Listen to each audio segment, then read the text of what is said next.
औज़ुबिल्लाहिमिनश्शैतानिर्रजीम बिस्मिल्लाहिर्रहमानिर्रहीम। शुरू अल्लाह पाक के नाम से जो बड़ा मेहरबान और नहायत रहम करने वाला है। स्टूडेंट्स, फाइनेंशियल अकाउंटिंग 2 के हम नेक्स्ट चैप्टर का आगाज़ करते हैं, जो कि है accounting for corporations.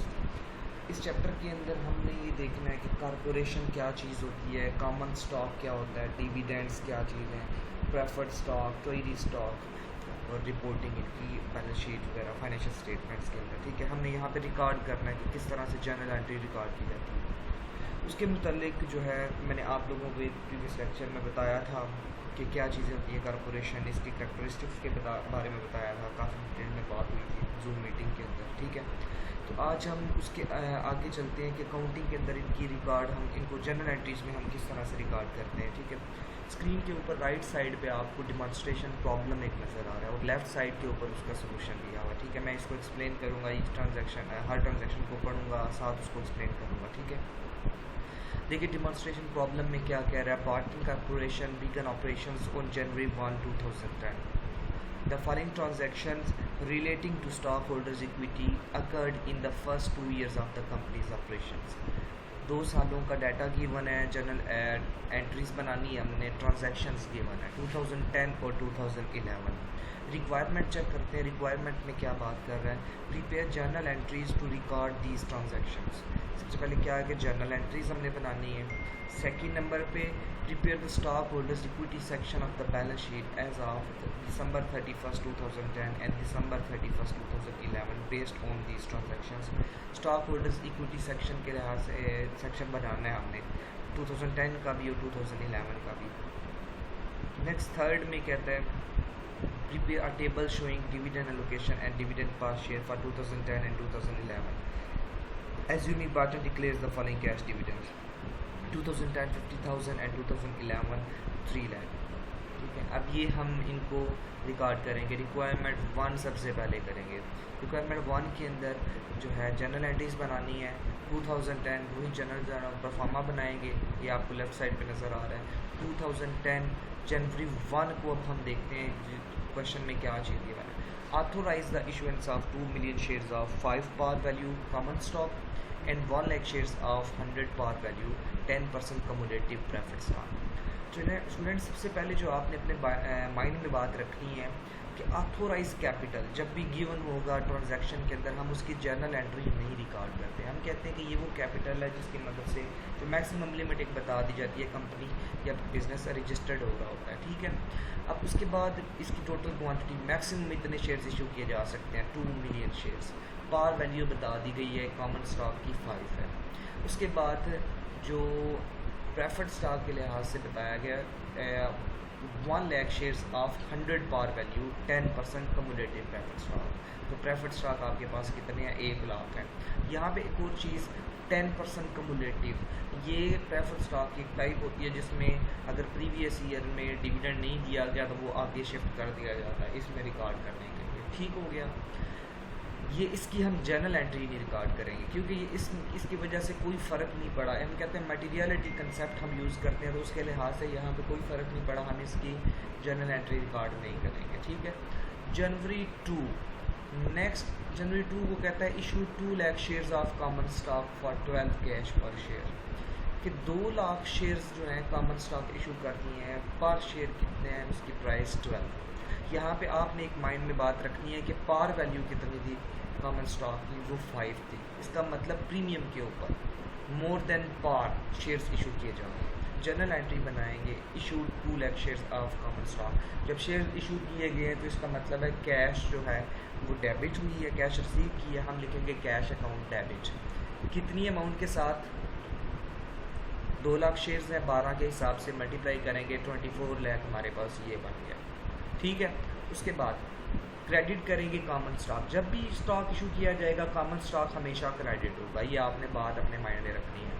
Common stock credit हुआ, कितनी अमाउंट के साथ क्रेडिट होगा? Number of shares 2 lakh, par value 5, दोनों को मल्टीप्लाई करेंगे 10 लाख हमारे पास ये अमाउंट।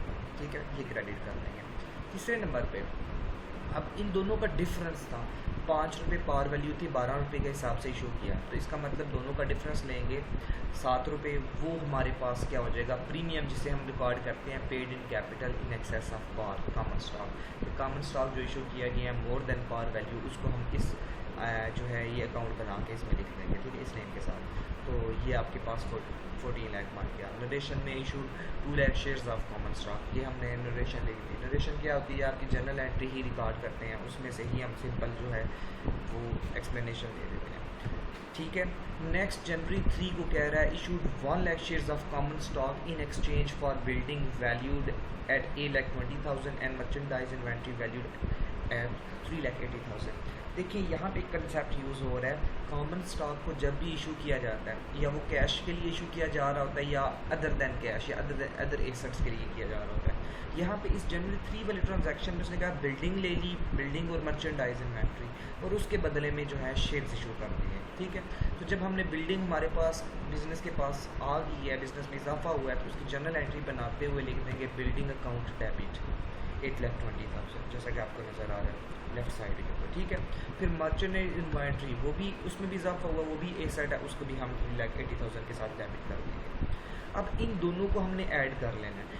नेक्स्ट मसला ये है कि कितने कॉमन स्टॉक शेयर्स इशू किए गए होंगे, ठीक है, उनके लिहाज से हमने देखना है। तो उसने कहा कि कितने किए हैं जी, 1 लाख किए हैं शेयर्स, ठीक है, उसने खुद बता दिया। अब जब 1 लाख किए हैं तो हम देखेंगे कॉमन स्टॉक को हम कितने के साथ क्रेडिट करेंगे, हम लिखेंगे common stock 5 par value, 1 lakh shares par value जैसा कि शुरू में बता दिया गया था 5 रुपये, तो 5 के साथ मल्टीप्लाई कर देंगे, ये 5 लाख हमारे पास कॉमन स्टॉक बन जाएगा, ठीक हो गया। अब नेक्स्ट क्या है, अब पार के अलावा भी तो देखें ये इन दोनों अमाउंट्स को ऐड किया था, हमारे पास बिल्डिंग और मर्चेंडाइज इन्वेंट्री 12 लाख की बन गई थी, तो इसका मतलब है कॉमन स्टॉक भी 12 लाख ही बनेगा क्योंकि डेबिट क्रेडिट इक्वल होता है। तो अब जो डिफरेंस आ गया वो हमारे पास प्रीमियम प्रॉफिट के तौर पे आ गया, जिसे हम अकाउंटिंग में जनरल एंट्री में रिकॉर्ड करेंगे paid in capital in excess of par common stock, ठीक है। ये दोनों का डिफरेंस ले लेंगे, ये 7 लाख बन गया। नरेशन लिख देंगे issued 1 lakh shares of common stock common stock, ठीक है, ये भी क्लियर हो गया। नेक्स्ट 4 ट्रांजैक्शन 4 जनवरी 4 को हम देखते हैं। जनवरी 4 में कह रहा है paid 10,000 cash to the company's founders for organization activities.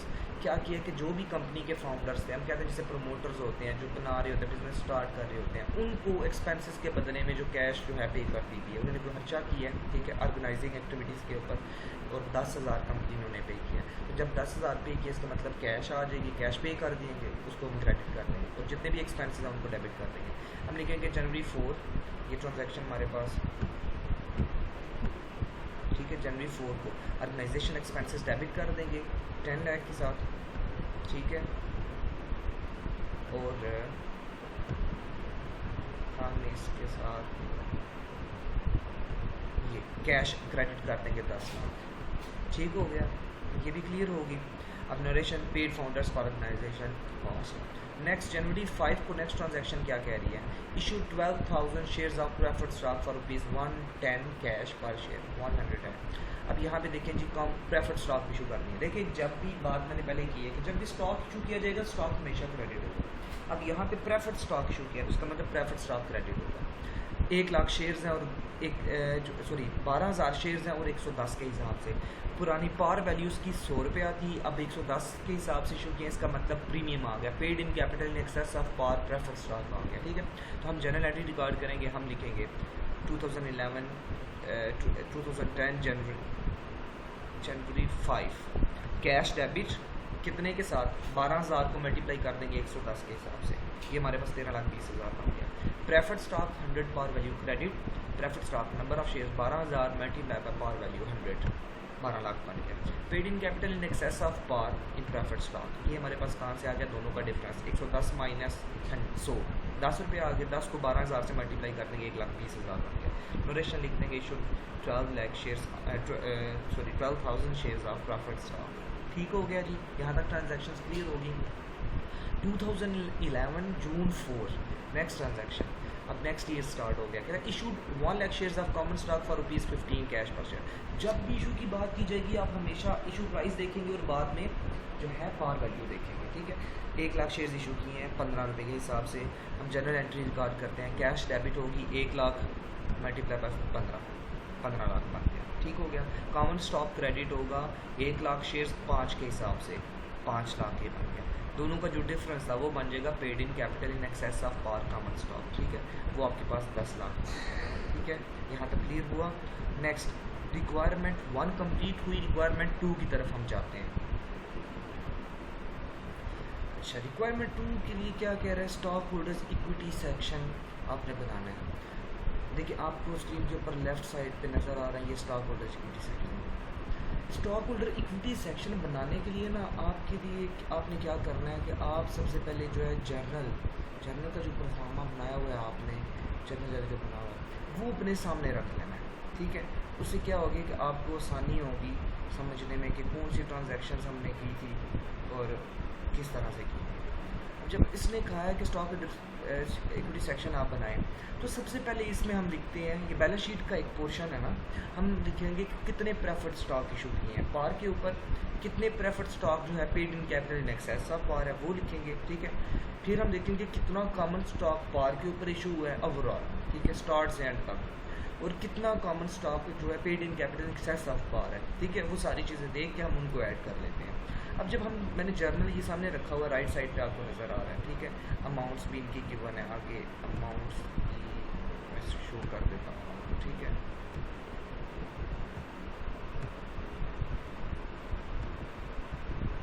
ये आपको अमाउंट्स की शो होगी।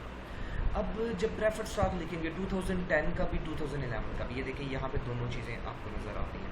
2010 में प्रेफर्ड स्टॉक कितना था, जनरल एंट्रीज देखेंगे आपके पास आपको पता चलेगा कि प्रेफर्ड स्टॉक सिर्फ जनवरी 5 को था, कितना 100 पार के हिसाब से 12,000 शेयर्स, तो 12,000 शेयर्स को 100 से मल्टीप्लाई किया 12 लाख बना। 2010 को आ गया और 2011 को भी सेम है क्योंकि सिर्फ एक ट्रांजैक्शन प्रेफर्ड स्टॉक की दोनों सालों में, ठीक है, वही हम आगे शिफ्ट कर देंगे। 12 लाख ये भी बन गया, 12 लाख ये भी बन गया। दूसरे नंबर पे आपने लिखना है paid in capital excess of par preferred stock, तो वो भी इसी ट्रांजैक्शन से हमें मिला था। ये paid in capital excess of par कितना मिला था, 1,20,000। तो ये आपका 2010 का भी 1,20,000 है, 2011 का भी 1,20,000 है, क्योंकि हमारे पास सिर्फ ये एक ही ट्रांजैक्शन थी जो आपकी प्रेफर्ड स्टॉक के लिए थी। अब 2010 में भी हम पार और एक्सेस ऑफ पार दोनों को ऐड कर लेंगे, 13,20,000 बन जाएगा। 2011 में भी ऐड कर लेंगे। Total paid in capital by preferred stock holders, ये हम इसको नाम दे देंगे, ठीक है। अब स्टॉक होल्डर इक्विटी में दूसरी चीज़ आ जाती है कॉमन स्टॉक। हम कॉमन स्टॉक की तरफ चलेंगे। अब यहाँ पे कॉमन स्टॉक पे भी हमने क्या करना है, पहले देखना है पुराना बैलेंस तो कोई नहीं रहा, पुराना बैलेंस नहीं है तो हम उस हिसाब से क्या करेंगे, हम जनरल एंट्रीज को देखेंगे कितना नया स्टॉक इशू किया गया। जनवरी 2 को देखें जी, नया कॉमन स्टॉक इशू किया गया कितना, 2 लाख शेयर्स, ठीक है। ये 2 लाख शेयर्स की एक ट्रांजैक्शन मिली। उसके बाद जनवरी 3 को 1 लाख और मज़ीद शेयर्स जो हैं वो इशू किए गए। हम यहाँ पे चेक कर लेंगे कि टोटल शेयर्स कितने इशू किए गए हैं। टोटल शेयर्स 2 लाख ये वाले हो गए, 1 लाख ये हो गए, इसका मतलब कितने बन गए, 3 लाख शेयर्स। तो हम 3 lakh shares issued and outstanding in 2010 लिख लेंगे। अब 3 लाख को हम 5 से मल्टीप्लाई करेंगे, कॉमन हमारे पास बन जाएगा, ये 15 लाख हमारा 2010 में कॉमन स्टॉक बन जाएगा, ठीक है। दूसरे नंबर पे paid in capital in excess of par, जितना भी कॉमन का होगा वो हम ऐड करते जाएंगे। ये आप अमाउंट्स भी ऐड कर सकते हैं, नंबर ऑफ शेयर्स भी ऐड करके मल्टीप्लाई कर सकते हैं पार के लिए, ठीक है। अब एक्सेस ऑफ पार के लिए हम क्या करते हैं, जनरल एंट्रीज में जाके जितने भी एक्सेस ऑफ पार है उनको ऐड कर लेंगे। 2010 में एक ये पार एक्सेस ऑफ पार था कॉमन स्टॉक 14 लाख, ये हो गया। उसके बाद ये था paid in capital excess of par 7 lakh, 14 और 7 कितना बन गया हमारे पास, 21 लाख बन गया। तो ये हमारे पास एक्सेस ऑफ पार जो है paid in capital in excess of, ये लिखा हुआ है 21 लाख, ये आ गया। अब 2011 के शेयर्स की बात करते हैं, वो हमारे पास ये हैं। कितने 11 में हुए हैं, 1 लाख शेयर्स। पुराने हमारे पास कितने इशू हो चुके थे, 3 लाख शेयर्स। तो 3 लाख प्लस 1 लाख कितना बन गया, 4 लाख शेयर्स। तो हम यहाँ पे लिखेंगे 4 lakh shares issued and outstanding in 2011, ठीक हो गया। अब इनको भी पार के साथ मल्टीप्लाई किया, ये हमारे पास ये 20 लाख बन गया। अब 2011 का एक्सेस ऑफ पार किस तरह पता चलेगा, तो ये एक्सेस ऑफ पार हमारे पास कितना बन रहा है, ये 10 लाख। और पुराना हमारे पास कितना चलता आ रहा था, 21 लाख। तो 21 में 10 जमा कर देंगे, ये हमारे पास 31 लाख। ठीक है। अब इन दोनों का टोटल भी करेंगे, यहाँ पे भी ये 51 लाख और ये 36 लाख, ये बन जाएगा total paid in capital by common stock holders. अब total paid in capital by preferred stock holders plus total paid in capital by common stock holder, दोनों को ऐड कर लेंगे, हमारे पास टोटल पेड इन कैपिटल बन जाएगा ये 2011 का, ये 2010 का। थर्ड पार्ट में क्या कह रहा है जी, prepare a table showing dividend allocation and dividend per share for 2010 and 2011 assuming Burton declares the following cash dividend 2010 50,000 and 2011 3 lakh. अब यहाँ पे ये assumption रखनी है कि जो डिविडेंड डिक्लेयर किया गया 2010 में सिर्फ 50,000 दिया गया और 2011 में 3 लाख दिया गया। हम 2010 में देखते हैं कितना दिया गया है, 50,000। अब 50,000 किस किस को कितने के हिसाब से दिया गया होगा, देखिए प्रेफर्ड करंट ईयर का कितना बनता है हमारे पास, एक हमारे पास प्रेफर्ड जो था कि 10% कम्युलेटिव, मतलब रेट जो डिविडेंड का था वो 10% था। 12,000 शेयर इशू किए गए थे, इसका मतलब 12,000 को वो 10 के हिसाब से हमने जो है एक डिविडेंड एक के ऊपर देना है, क्योंकि टोटल बनता है 12 लाख का 10% निकालें हम, वो भी बनता है हमारे पास 1,20,000।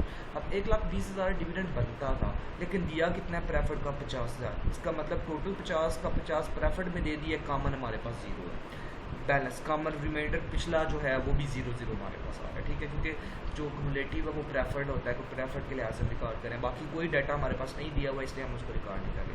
2011 में जब आते हैं, 2011 में उसने कहा एजम्पशन है कि 3 लाख डिविडेंड देना है। अब 3 लाख में प्रेफर्ड कितना होगा, कॉमन कितना होगा, वो हम देखेंगे। हम पहले ये देखेंगे प्रेफर्ड पुराना वाला कुछ रहता था, प्रेफर्ड डिविडेंड इन एरियज फ्रॉम 2010 बनता था 1,20,000 दिया है, डिक्लेयर किया 50,000, इसका मतलब पेंडिंग कितना आ गया 70,000, ठीक है। रिपीट करता हूँ कि बनता जो पिछले साल था वो 1,20,000 बनता था, ये कैलकुलेट किया था, दिया जो डिक्लेयर किया था वो 50,000 किया था, इसका मतलब बाकी कहाँ पे चला गया, वो पेंडिंग में आ गया, एरियस में आ गया 70,000। अब प्रेफर्ड करंट का कितना बनता है, प्रेफर्ड अभी भी शेयर्स हैं 12,000, पार वैल्यू 100 है, उसके मुताबिक कैपिटल बनता है, उसका जो वैल्यू बनती है 12 लाख, तो 12 लाख का 10% हम लेते हैं तो वो हमारे पास बन जाता है 1,20,000, ठीक है, 1,20,000 हो गया। अब देखिए टोटल 70,000 पिछला प्रेफर्ड दिया, बाकी 1,20,000 करंट का देना है, ठीक है। तो रिमाइंडर जितना भी बैलेंस बच जाएगा रिमाइंडर, ठीक है, वो हमारा कहाँ पे चला जाएगा, डिविडेंड का, वो कॉमन में चला जाएगा। 3 लाख टोटल था, 70 उसमें से दिया, 1,20,000 दिया, तो डिफरेंस हमारे पास बन जाता है 1,10,000। इसका मतलब कॉमन जो है वो कितना दे दिया, 1,10,000 दे दिया। कॉमन शेयर्स टोटल थे 4 लाख, अगर हम डिविडेंड पर शेयर निकालें तो हम देखते हैं कि 2010 में कॉमन कोई नहीं है, ठीक है, वो हम 0 लगा देते हैं उसको, कोई डिविडेंड पर शेयर नहीं था, क्योंकि दिए ही नहीं है, पर शेयर में नहीं निकल सकता। प्रेफर्ड दिया था 50,000, 50,000 को हम डिवाइड करेंगे नंबर ऑफ शेयर से 12,000 से, तो हमारे पास रेशियो निकल आएगी 4.17, ठीक है। इसी तरह 2011 में कॉमन दिया था 1,10,000, 1,10,000 को नंबर ऑफ शेयर से डिवाइड करेंगे, वो है 4 लाख, तो ये हमारे पास रेशियो आ जाती है 0.28, ठीक है। अब प्रेफर्ड जो है, प्रेफर्ड कितना दिया था, प्रेफर्ड का हमने चेक कर लेना है, इसका कितना 1,90,000, नंबर जो डिविडेंड बन रहा है 1,90,000 बन रहा है, नंबर ऑफ शेयर्स कितने हैं 12,000, डिवाइड करेंगे हमारे पास ये 2011 की रेशियो आ जाएगी 15.83, ठीक हो गया, ये भी समझ आ गई है। नेक्स्ट फोर्थ पार्ट में क्या कह रहा है, prepare the journal entries January 2, 2010, journal entry for Burton's issuance of 2 lakh shares of common stock for 12 cash per share, assuming common stock is no par stock without a stated value। No par के ऊपर जब भी हम record कर रहे होते हैं, हम ये चेक कर रहे होते हैं कि स्टेटेड वैल्यू कोई है या नहीं है, उसके लिहाज से हमने एडजस्ट करना है। ए पार्ट में जर्नल एंट्री जो मांग रहा है ये ए, इसमें कहता है कि no par stock without stated value, stated value कोई नहीं है, तो हम सिंपल सी जनरल एंट्री बना लेंगे कि जब भी स्टॉक इशू करते हैं हम लिखते हैं cash debit common stock no par credit, हमने यहाँ पे लिख दिया cash debit common stock no par credit, 2 lakh number of shares 12 के हिसाब से, ये हमारे पास 24 लाख हो गया, ठीक है। नो पार में जब स्टेटेड वैल्यू आ जाती है तो हम यही कंसिडर करते हैं कि वो पार वैल्यू है, पार वैल्यू के हिसाब से हम उसको एडजस्ट कर देते हैं, ठीक है। ये एक अजम्पशन बता रहा हूँ मैं आपको, मैथड इस तरह फॉलो करते हैं। ये देखें बी में कह रहा है common stock is no par stock with stated value of 10, stock issue किया है 12 के हिसाब से, तो हम लिखेंगे cash debit number of shares multiply by जो इशू वैल्यू है 12 रुपये, वो हमने लिखा 24 लाख बन गया। अब लिखेंगे common stock stated value, stated value जितनी बताई है 10 वैल्यू है, लिखेंगे स्टेटेड 2 लाख शेयर्स हैं, दोनों को मल्टीप्लाई करेंगे 20 लाख, ये बन गया। अब जो डिफरेंस आएगा उसको हम लिख लेंगे paid in capital in excess of स्ट्रिक्टेड वैल्यू। नॉर्मल हम लिखते थे paid in capital in excess of par, लेकिन यहाँ पे लिखेंगे paid in value in excess of स्ट्रिक्टेड वैल्यू। बाकी सारे काम उसी तरह है, सिर्फ थोड़ा सा नाम इसमें चेंज हो गया। ठीक है, ये चल यहाँ तक हो गया। ठीक है, उम्मीद करता हूँ ये सारा आप लोगों को बड़े अच्छे तरीके से समझ आ गया होगा। कोई मसला होगा तो आप लोग मुझसे रब्ता कर सकते हैं। अपना ख्याल रखिएगा, खुश रहिएगा। अल्लाह हाफ़िज़।